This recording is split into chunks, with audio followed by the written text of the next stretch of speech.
Hey everybody, welcome back to the Hexes and Heroes YouTube channel. Today, I've got a special box here. I'm going to be unboxing my newest HeavyGear books that I bought off eBay. So we've got the trusty Leatherman. Time to rip open this bad boy. These guys came all the way from Ontario. So I'm going to slice it open here. Chop it right through the middle. And don't be deceived, this isn't Hudson's Bay. Hopefully this contains HeavyGear books. This is what I'm hoping is going to be in here. Alright, so we got some packing material, useful. And we've got more packing material. Sweet. Alright, so these are in an extra waterproof little container pouch.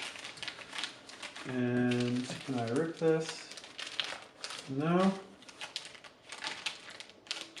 Alright, I'll just do it this way. Come on. Beautiful. Okay.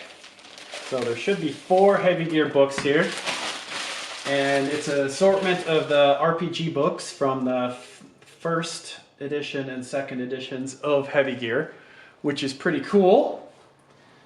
Alright, so the first one, we've got the HeavyGear Into the Badlands book, and wow, really nice condition. This is almost freaking brand new. $17.99 from Sci-Fi World. I paid a pretty good price for these. I didn't spend too much and managed to get 4 of them in the lot, which was good. And all combined shipping, so that's pretty cool. So you can tell this is a first generation book. If you look at the number in the corner, it says DPS 018. That means it's a first edition expansion rule book, source book for the HeavyGear universe, directly for the RPG.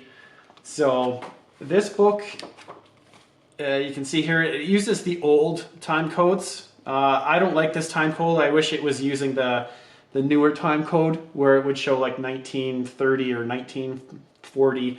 That's like the Terra Nova time period. This is using the Earth time period, which is a little bit harder for me to recognize what exactly that is.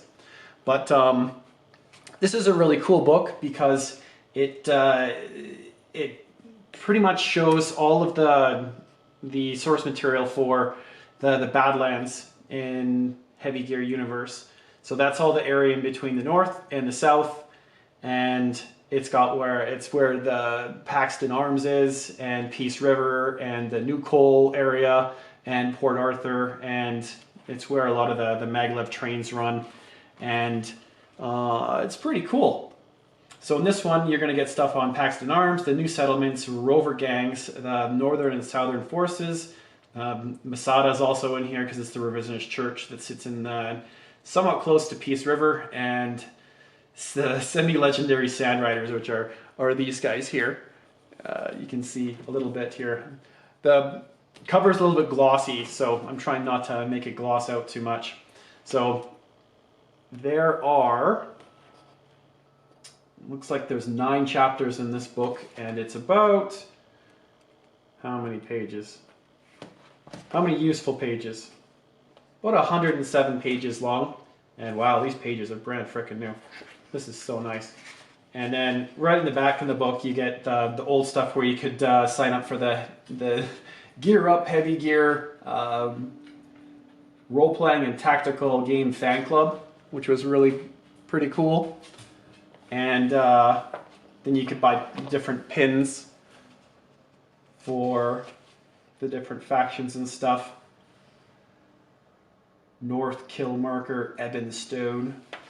Pretty neat. And then near the back of the book, you've got a little bit of Terra Nova geopolitical maps and some of the topological features of stuff. And yeah, so this book ends up going through, the chapter 1 is the introduction, and then Badlands Overview is the chapter 2, and that's going to go through bit of the geography, some of the history, desert life, badlands, economics, and then chapter 3 is badland communities, and that'll go through Paxton Arms, Peace River, corporate society, because there's a lot of corporatism that goes on with Paxton in Peace River. And then you've got the settlements and all the stuff that's around and scattered about in the Badlands. Yeah, Port Arthur and Jan Mayen. I'm not familiar with that one. It should have the dueling city, the Kaladin. I can't pronounce that one properly. And then you got the New Coalition. You got History Organization, Prince Gable, Lance Point, where there's a rebellion, and the South goes in there where they shouldn't. And then you got chapter 4, the Polar Forces, and that would be a little bit of how the North and South interact with the Badlands and all the nasty stuff they do to each other, and it ends up happening in the Badlands a lot of the time. And then you got the military dueling, and you got chapter 5, Life on the Fringe, and that looks like it's going into some of the shadier individuals. So that would be rover gangs, smugglers, and gambling. And yeah, there's the Kayer Din dueling circuit, which is pretty cool. I'm going to look forward to reading that, a little bit about that. And then you've got more of the religious stuff with the Masada Revisionist Church things and the Blue Crescent Sand Riders in chapter 6. And then chapter 7, you got adventuring in the Badlands and role-playing themes, adventure seeds. So you've got a bunch of different stuff as far as the role-playing goes, which is great because that's primarily what I'm getting these books for. I'm thinking about getting into the tactical part, but it's the role-playing game that I want to focus on because that's what I like the most. And then at the end, you've got a little bit of creatures that roam around in the Badlands. And I did notice in some of the newer HeavyGear stuff, they're introducing dragons or something. It was like a flying wyvern. It was kind of ridiculous looking. And then you got a bit of a field guide stuff at the end. So we'll just do a quick flip through, and you can see a little bit of what some of the pages look like. All the beautiful art from, I'm going to butcher his name, but it's like Ghislaine Barb something. I can't pronounce it properly. At some point I probably will try and figure out how to pronounce his name properly, but right now I don't know how to do that. So you've got a little bit of archetypes for corporate security agents and freelance spies and stuff. And let's make sure I'm in frame here. A little bit better here. So you've got a couple of the more important people. And you've got some stuff on the Warrior 4 and the Warrior. The Warrior 4 and the Warrior are kind of based off of the Hunter. And they just have a more updated kind of sensor suite in them. Makes them a little bit more potent as far as ECM, electronic countermeasure stuff goes. So we got a bit of stuff there. And then you've got this cool guy here. This is probably the biggest picture I have of the Warrior. I think this is the Warrior. I don't think it's the Warrior 4 is a bit different from that one, I think. And keep flipping, keep flipping. And you got the BRDF, the Badlands Revolutionary Front. And yeah, you got some of the different people and some more really cool artwork. Pretty much like great artwork on every single page. And then getting into the back here, we've got a little bit more of the archetypes for politicians and caravan traders and guides and stuff. This is really cool. I used to have this book when I was a little kid. The Into the Badlands book and the Core Rule book were the two books that I had, as well as two of the gear expansion books that kind of expanded the gear library. So that's the first book. We'll just slide that back here. And the next book I ended up picking up is one of the very oldest books. You can see in the top corner here, it was DP005.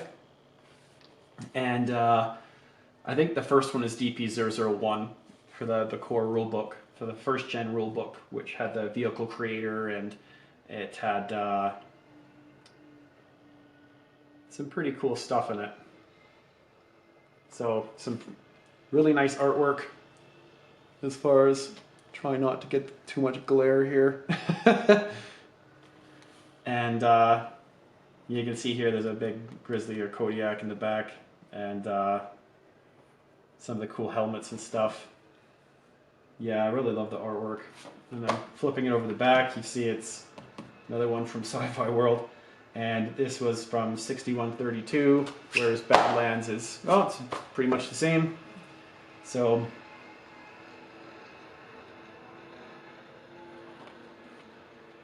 we'll just jump into the book a little bit here. So the Duelist's handbook is basically for, there's certain areas where there's a lot of dueling that goes on, where it's kind of like a betting ring, kind of like Las Vegas. And there's also military dueling that sometimes occurs between the North and the South, and probably even between different southern republics that don't like each other, because no one in the South likes each other. Actually, probably no one likes each other in any of the regions, but it's still pretty cool. So we got some really neat artwork with like a ferret or a, I don't think that's a weasel or a ferret. And so we got several chapters here. A little bit more information on the Kaya Din, which is the kind of a big junk heap of a city, but it's where everyone does the more organized sorts of dueling, where they can bet on things. So yeah, we've got anatomy of the dueling, and so this is going to be probably pretty compatible with the RPG 1 and the RPG 2 rule set. There wasn't much changed in the second edition RPG book, so I imagine all this stuff is just going to transfer right over and it'll be pretty seamless. As far as Blitz goes, you probably need to do a little bit of jigging stuff around a little bit to make stuff work, but I don't know, probably wouldn't be that hard to do. So here, yeah, you've got a bit of stuff on Lone Wolf guys, and different stuff on skirmish scaling, and you got military duels, sporting duels, gladiatorial duels, role-playing duels, and then chapter 3 is regimental dueling, and that gets into a bunch of stuff on there. And then chapter 4, you've got things on sport dueling, some more taken in a sports sort of vein. And then you got more drilled down detail into gladiatorial dueling, and then you got one of the main cities where dueling occurs here, where it's got like the core, the pit, ghost town, the heaps, and it's going to get into a bit of individual stuff on this organized dueling city here. And then chapter 7, you're going to get into some of the more famous duelists. And chapter 8, you got tactical combat dueling, and a little bit of stuff on how the movement and the actions work, obscurement, bridges, starting fires, destroying terrain. Because typically in the older versions, you didn't really do a lot of terrain destroying because of the scale of the games. You weren't necessarily running up and hiding behind like a piece of cover. The scale wasn't really designed for that. It's kind of more abstracted like Battletech, whereas the newer versions of HeavyGear are a lot more guy runs up, hides behind rock or tree, and that's the actual scale, whereas you don't really necessarily do that as much. You do a little bit more Minecrafting in this version. So jumping down here, you can see you got dueling field guide. So you got different types of weapons, vibro blades, lances, things that can entangle other guys. So you're gonna get a lot of drilled down detail, which is pretty cool. And then you got a field guide for a bit of individual guys, different gears, and you got about 13 pages of different gears. So you got a gladiator gear, iguanas, jaguars, cheetahs, black mambas, dart yagers, and so that's just the table of contents. And then we'll just hop in here, take a little bit of a look at this book, and really beautiful books, nice binding, and this one again is in absolutely beautiful condition. And no color in most of the older RPG related books. The only one I have that's full color is the Blitz main rule book, and it was fairly expensive. It cost me like $90, but I think it was worth it because it's got some really nice artwork and it's all colorized. which is pretty cool. Because the only other colorized artwork you get is typically on the front pages or the first 5 or 6 pages of the books, or you end up having to get the HeavyGear art books, which you can get off DriveThruRPG, which have probably a mix of colorized and non-colorized. I don't have any of them. I'd like to pick them up for various reasons, but so we got a section on sport dueling, pretty sweet. And we got gladiatorial dueling. And then we got this close-up section on Kairadin. I don't know how to pronounce that very well. Kairadin, something like that. So yeah, we got a little bit more of the archetypes and some of the more cool NPC characters in here. Pretty sweet. We got a little bit of actual like broken down characters, which is pretty cool. And we got some of the individual mechs, like here's the Dart Jaeger. It's pretty neat looking. And then you got the pilot who is piloting the gear. So that's pretty cool to see. Because I haven't seen this artwork before, and I've looked at a lot of different books. And this Jaguar's got a different head, different style of head. He's got like a whip arm. So there's some pretty neat stuff in here that I'm really looking forward to get through. I actually bought this book instead of the second book because I found when I was leafing through the second edition dueling book that I didn't really like what it contained. I think this one contains a little bit cooler, different stuff. I could be wrong, but there's a weapon list. Yeah, so it's a lot of really neat things in this book, and then you're getting into the actual gear data sheets near the end. We've got the gladiator, and we've got the rapier iguana, so he's actually got a rapier sword. And this guy looks like he's got a vibro blade and it's a light autocannon Jaguar. Yeah, he looks pretty cool. That's a really nice piece of art. I really like that. It looks really nice. Get a little bit closer. Mm-hmm. Yeah, so that is the second book, and I'm really looking forward to getting a look through that. The third book that I picked up is this Campaign Setting 2, HeavyGear, the Paxton Gambit.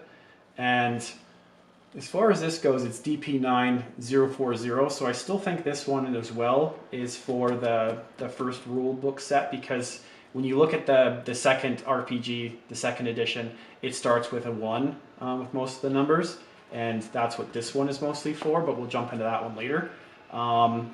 So this campaign setting book is like a role-playing book specifically based on Paxton, which is the main gear manufacturer for the Badlands, and they provide gears and logistical stuff to the north and the south, and just about anyone that will pay them money, which is pretty cool. So this is definitely more of a role-playing sort of book. So if you're really into other things than into more the tactical game, this book is probably going to be less useful to you. But you can see in chapter 1, you've got a little bit Cities on the Edge, which is probably going to be a story. One of the things that I think is nice about this is that they have a little bit of these really, really brief character interaction stories.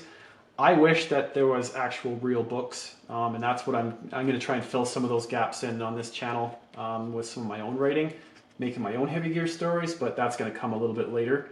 But this book has 4 chapters. It's about 65 pages, I think, this one. And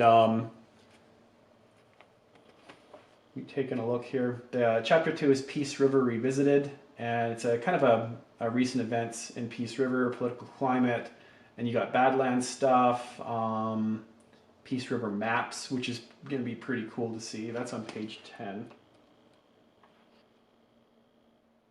Oh, I was hoping to actually get a map, but oh, here we go. This is kind of how Peace River is laid out. and it's all its varying degrees of layers. I like this book a lot because it's got a little bit more specific artwork on what the city will actually look like. So this kind of thing is really awesome. I really like this. All right, sorry for that. I had a little bit of company come over. So yeah, this book is very RPG oriented, and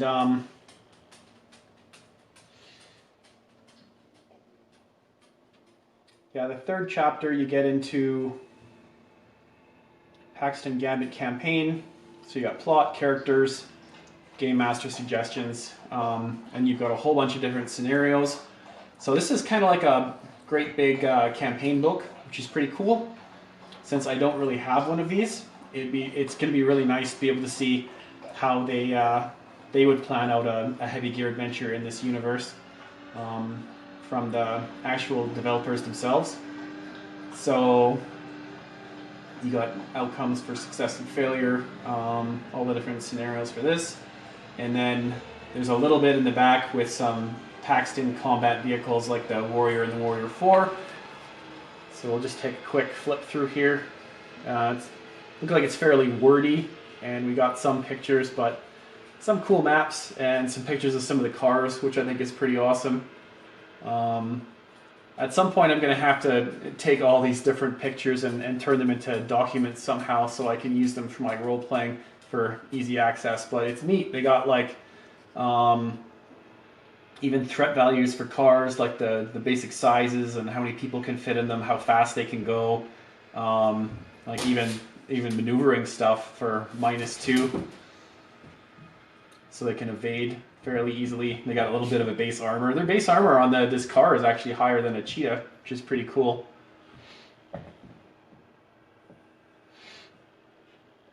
And we've got a little bit more with the characters. Paxsec agent. So these guys work for the Paxton security forces. And then we got the SEU, which is a special intervention unit, which is pretty neat. And the BRDF terrorist. He doesn't look like a very serious terrorist. He looks kind of just like a tourist, but so this is going to get into the very serious campaign. It's going to be really cool to take a look at what is actually in here. Looks like someone died. And yeah, pretty neat. And then we've got the actual, I've never actually been able to see this before. This is the Warrior, which is the, this way. Based off the Hunter design. I'm really happy to actually be able to have this, which is pretty neat. You got all the threat values and how much the gear costs and who manufactures it. Obviously Paxton, because most of the stuff from the north is from Northco, and the south is a lot of it's from Territorial Arms. And yeah, it goes through all how everything looks, and the beautiful data sheet over on the right, where it's got all the armor layouts and the light autocannon, the rocket pods, and anti-personnel grenade launchers and stuff. So yeah, this has got a little bit of ECM, so it's got electronic warfare equipment. It's got a cramped head. Head's not very big. And then you've got the Warrior 4, which is a slightly more advanced version of the Warrior. Gonna look forward to reading through some of the cool lore on this thing, which is pretty sweet. Because I'm gonna be end up doing videos on all the different gears and kind of how they developed out. And yeah, this is really, really cool.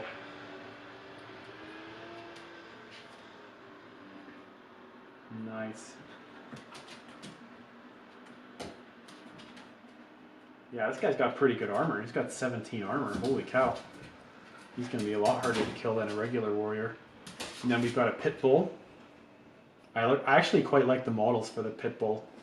And I like the original heads for the warriors. I don't like the new head for the warrior. It looks like a Tron iguana, kind of. Yeah, and this is another page here showing off the fan club. I kind of think they should bring back the fan club. I don't know what they would include in it, but I know they are bringing back an RPG, but it will be more based off of Infinity than anything else, which is kind of disappointing to me. I know I've seen some of the people that are developing it, and it's a very, very tactical, very rules heavy, crunch heavy. And if you like huge crunch and rules heavy games like Infinity, then you'll probably like that new version of HeavyGear. I don't. I like the rules for Infinity, but I don't like HeavyGear being turned into a light or maybe a heavy heavy version of Infinity. I kind of think that they should stay closer to what the RPG was, but like this second edition. But that's just my personal opinion. So this last book is the technical manual, and this is going to get into a lot of the technical stuff on how the gears work and some of the technologies and different gear that is used in the HeavyGear universe. I had a choice between the first edition book and the second edition book, and I'm not sure if I picked the right one. This is a pretty hefty book, and it's got the right year on it. It's 1936, so I can actually figure out what kind of time period this book is referencing, which is nice. It's about 180 pages, so it's quite hefty, which is nice. And so the first rule book ends up looking like this, and it's DP001 or DP9001. So that's what the first rule book pertains to, and I think pretty much everything that doesn't contain a 1 in front would be the first edition books. And then you've got the second edition rule book, which is this one, which is DP9101. So this one will correspond to that because it's DP9104. So these books are going to interface fairly well with the first edition rules. It also took the vehicle builder out of this book and transferred into this book. So I guess there's probably a more robust gear builder in this one, because in the first rule book, it contained a gear building thing, which was a large portion of this book was the vehicle construction rules, and a lot of the regimental kind of setup, which was this stuff here, the army lists, and not really as useful for a role-playing game as much. I don't think that. So that stuff has been broken out of the second edition rule book, and this one more contains. It's got a more RPG sort of elements in it. So it's got a huge section on campaigning, and then a big section on the role-playing rules, the tactical rules, and creating your actual PC character and in there. Whereas the first edition book, it kind of veered off into a kind of more of a Battletech sort of mentality, where it was building gears and lots of options and customizability and stuff. So this book, I've never actually had a chance to look in it, but I'm not sure how much of this is taken up by the vehicle creator, but you're probably going to get some of the same appendix and army list stuff. I like you got a section on land ships and some of these bigger Strider schematics, which is pretty neat. And again, it's a beautiful book. This book's in really, really nice shape. I'm really happy that I ended up being able to pick this up for the price that I did, which was not very much. And so this is pretty cool. So we'll just take a quick look at the table of contents and see what exactly is in here if you're actually interested in picking one of these up. This way, that's better. So you got chapter 1 is the introduction, and then so you've got stuff on some basic engineering with like the metallics and the polymers and composites, which I think is pretty awesome. And then some of the neural network stuff for how the pilot interfaces with the gears, which is neat. And then how communications work, some of the sensors, and medicine, and this, you got medicine stuff in here too. Probably a bit of stuff on how the grills were created. Yeah, there's a section 20 or page 25 grills creation. So you got some military science stuff here, and the influence of stealth, and vehicle stuff, armor, static defenses. Yeah, so this is going to contain a lot of neat stuff. You're going to get naval warfare. Considering there's no water hardly on Terra Nova, I'm not sure how much naval warfare you're going to get, but get a little bit on space stuff and vehicles, how modern combat vehicles. So then you've got it all broken down with the different heavy gear stuff. You got striders, ground vehicles, hover tanks, land ships, aircraft, spacecraft.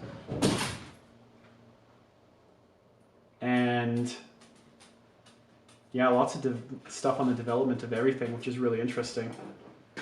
And then chapter 6, you've got engineering notebooks, and you're going to get into really drilled down sort of information on the crew, the armor, the weapons, the sensors, what all the default size stuff means. I guess this is where it's starting on page 68 is the gear builder, and it's probably a little bit better engineered than in the first edition rulebook, which is cool. And let's just see if we're still in frame here. Yep.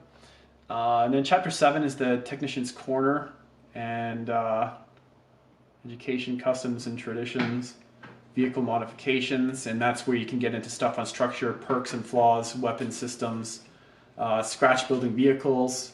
You got vehicle maintenance, repairs, technological skills, and a little bit on archetypes. And then you got some blueprints and gear development charts, which is really, really cool. So we'll just jump back to page 180 here. Oh yeah, there was a little bit on yeah, heavy weapons trooper, a salvage expert. And these guys are great. I like to add the attributes and how the skills or how these things all interface with each other, because you've got the strength and health and stamina, and those all are built upon the different stats for agility and build and creativity and stuff. So you got a pretty robust RPG system in this game, which I quite like. And next we'll take a look at this really beautiful hunter cutaway that shows a bit of the structural systems, the inside of the hunter gear, which is really neat. I like that. You can get a side view of him too. You can see all the actuators and how he was built, and how the pilot sits inside of the main torso, and then your head is actually in the head of the heavy gear, which is really neat. And very similar designs to the Votoms, and they took obvious inspiration from the series from Japan in the 1980s. And then this V engine was something that they added to that universe. So a lot of detail and all pointed diagrams for that's really neat. And then even at the heavy gear joystick, which is pretty cool. And then you've got some schematics on the Mammoth Strider. Really nice. And I know almost nothing about the land ships. It'll be interesting to read about these Vortex class land carrier. And I'm going to assume that these carry gears and just about everything that you can think of. And probably quite big. I don't think they ever even made a model for this, because it would have been several feet long. In the actual like RPG or the tactical game, there was nothing ever created for it. You probably could make one out of like a papercraft or something pretty easily. But it would be kind of ridiculous looking. And you get a bonus to hit probably, because there's rules in the book for extremely large things that you get a bonus, like 1 or 2 to hit them, because they're so big. It's kind of hard to miss them. It's like trying to hit the broadside of a barn. And yeah, so the land ships, and this is really neat. So this is going to go through and show how different different gears developed. Oh, I really love this. So you've got like the Chevalier, and then it goes to the Snake, and then the Jaeger, and then the Jaeger Alpha, and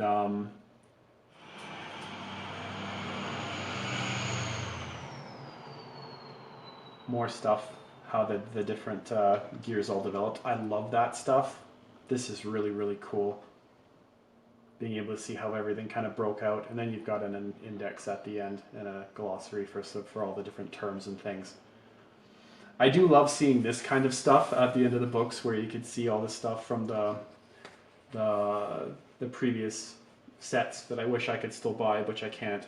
Now you get different sorts of sets with different gears in them, but I did find this box for sale, but I'm not entirely sure if I needed it or not, so I didn't buy it. But it looks pretty cool, because I already have a lot of the extra tactical breakout books for things. And then at the end we've just got a thing you can fill in for a gear creation thing. So this one's from 1936 as far as the year goes, if I didn't already mention that. And yeah, so these are the 4 books here, and they're going to reference these 2 main rule books. And at some point I will be doing a compilation of all of my different heavy gear books, because I have quite a lot of them now. I'm not going to try and collect all of them and be an ultra completionist or anything, because there is a lot of overlap of stuff that just is word to word, just carried over from one book to the next book. So you have to be careful that you don't just end up buying like some of the same stuff but transferred to the next book, but it being identical. So what I think having these 2 main rule books are really, really cool, because Blitz completely strips out any of the RPG elements from the game and the pilot creation. So having, if you want to play the RPG game, then these books are very pertinent to that sort of thing. If you want to just play with miniatures and threat values and army lists and meta stuff, then this video and these books probably aren't going to interest you hardly at all. But if you like the world of heavy gear and just the setting and how all the events play out and stuff, that's the kind of thing I like, and I want my channel to be based more around this. So that is what this channel is going to be. It's going to be around the heavy gear RPG world, and less about the tactical rules that have changed over and over and over and over and over again. I am okay with the rules, with the times whatever 5 times 10 multipliers for weapons. I didn't find that hard or obtuse to work with at all, and I think anyone who did just probably failed like grade 7 math, and they probably shouldn't be even playing role-playing games if they can't even do simple addition in math or multiplication. So I don't have any problem with how these rules are set up. All these books are really, really nice. They're bound really well. They're all full color on the front. And out of all the heavy gear books I have, I would have to say that this 2nd edition book is the nicest built book. It has a hardcover on the front, which is nicer than all the other books. Even the Blitz book, which is full color, does not have a hardcover. If you could combine all the books together, I would take the color, the print quality from the Blitz main rule book and combine it with this hardcover book. But I don't think most of the newer books aren't hardcover. I think the Player's Handbook is got a hardcover on it, but it yeah, I could keep going, but I'm going to stop here. I want to thank everyone for watching, and I'll see you guys again in the next video, which I will probably end up breaking down into more interesting sections of the specific parts of the heavy universe. See you guys later. Bye-bye.